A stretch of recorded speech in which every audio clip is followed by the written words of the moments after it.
Hey, hey, hey. Well, it is SoCal Bob, and today is Red Cross Day. I'm going into the American Red Cross in Pasadena. If you want to come and get an autograph or have a few minutes to sit and talk with me, that'd be great. I was talking to someone yesterday, and I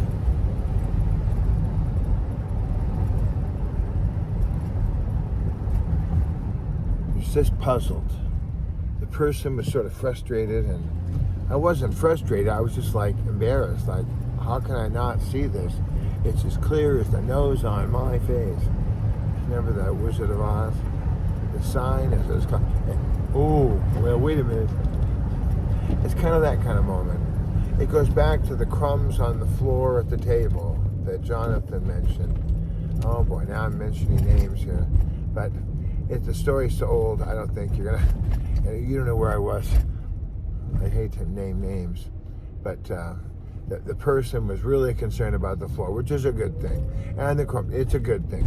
The thing is the perspective of that one person was that old Bobby boy was just showering, remnants of Portos everywhere. Just look at him. He's a wild man. He didn't say all that, but basically that was the gist of it. Don't touch the boxes. You're putting crumbs everywhere. Like, what? No, I'm not putting crumbs anywhere. I'm not eating any Danishes. I didn't pull any Danishes out of the box. So no, I'm not putting these crumbs you see on the ground. It's not me. Unlike the traditional story that the lawyers give at the court, when they go, there's a little boy, and he's got all the crumbs around his mouth, and he's got a big bunch of chocolate on his fingers, and there's remnants of cookies all down his shirt, but he claims he didn't have the cookie. Unlike that, we have this perspective. The person that I was working for was insistent that the part that I needed to fix the item that they wanted me to fix is just hanging on the door. It's right there. It's hanging on the door. It's right there, hanging right outside, right there. It's hanging there. And I took a video, and I looked.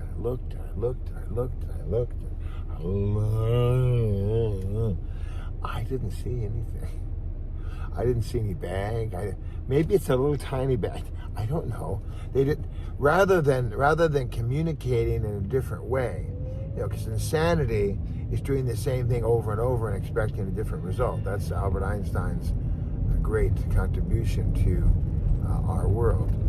And so, rather than that, the person just kept going on and on and on with the same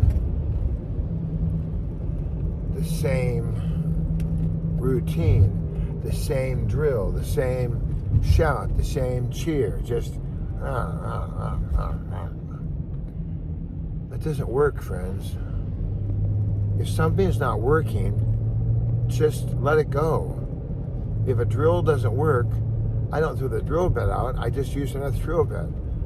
If you come work with me, I will bring. If I'm going to drill in concrete, I'll bring 5 or 6 different bits, and I'll drill a little bit, and I'll switch over the next time.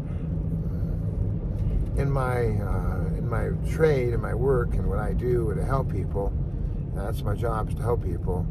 I have multiples of everything. And my neighbor, who's a wonderful guy, he says that he has multiples of all of his tools because he has several jobs going on at one time. He's a real contractor. He's a Tim Allen sort of a man. He's got lots of equipment. It was funny because he asked me for a saw on the weekend, and so I was like, well, but he wanted a chop saw, and I'm like, everyone loves the chop saw, chop. Well, I didn't have a chop saw, but he said he had several chop saws, but they're all in different jobs. He's working 3 or 4 different jobs right now, so he's got It's like, really? And it just points out that the perspective that we have is valid, it's right, nothing wrong with it, it's a good perspective. Yeah, I can see that. But our perspective, the clarity of our eyesight does not guarantee the clarity of anybody else's eyesight. The fact that I can solve a Rubik's Cube in 3.5 seconds does not mean that I can train anybody else to do it. The fact that I can drive a car like Mario Andretti and yet obey all the laws, what I'm saying is I can, I was backing down the street a couple days ago because Mama forgot something at the house. So I could see behind me. I have mirrors, I could see there was no one behind me, not a soul. It was a lonely street. So I put it in reverse. And I did my Chuck Sealer interpretation. That's my dad's name, Chuck. Charles Lewis, and I'm Robert Lewis. So I put it in reverse, and this guy he's coming the same direction, but he's on the other side of the street. He's like, it was hilarious. I was at a restaurant, Jim's, my favorite restaurant I always work at, and at Jim's, and this little lady comes in, and she's like, Hell, where are thou, my wonderful friend? And so Steve, one of the workers, says, hey, Bob, can you help this lady? I'm like, she need to jump? What does she need? And her car was there, and I can't back it up. I don't know, I can't do it. There was no problem. I popped in. I know how to do cars now, the modern cars, with the bobs. I push the button and do it in reverse, and voila, it was done. To me, it was like easy cheesy. To her, it was climbing Mount Everest. There was like no way she could ever back up. She just was it wasn't her thing. When I was a little tiny boy, 6, 7, 5, 4, I had cars at Grandma Sealer's house and a little tiny bit of veneer. Now I look back, I go, it was a little piece of veneer from the wall. It wasn't even from a wall. I don't know where it was from, but she had this little bit of rectangular veneer. I would prop it up, and then I would run my cars up and down. There was a little wagon. I still have the wagon.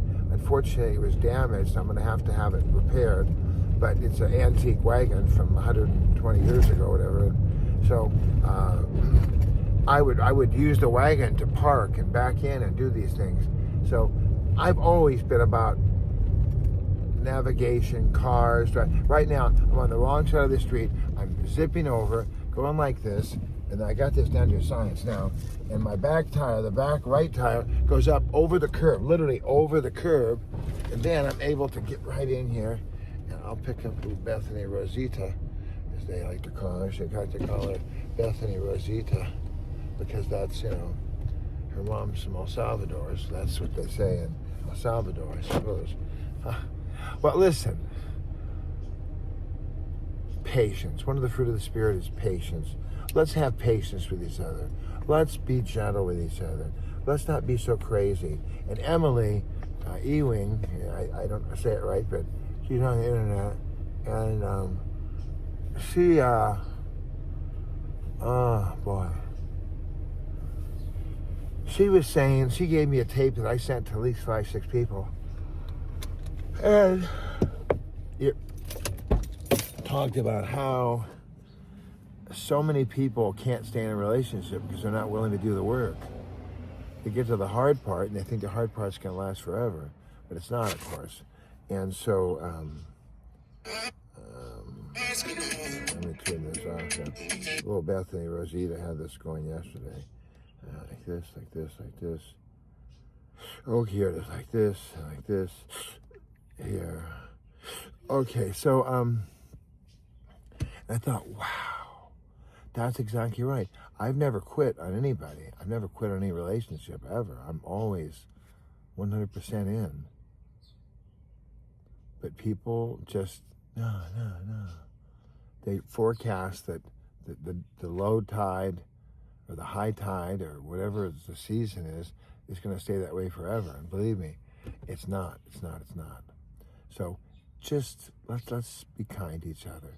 And if you're trying to communicate with someone and they're not getting what you're saying, well, try another way. Try another way. Try another modus operandi, as they say. Love you, love you, love you. In Jesus' name. 213-713-8954. 8954green@att.net. That's it. Love you.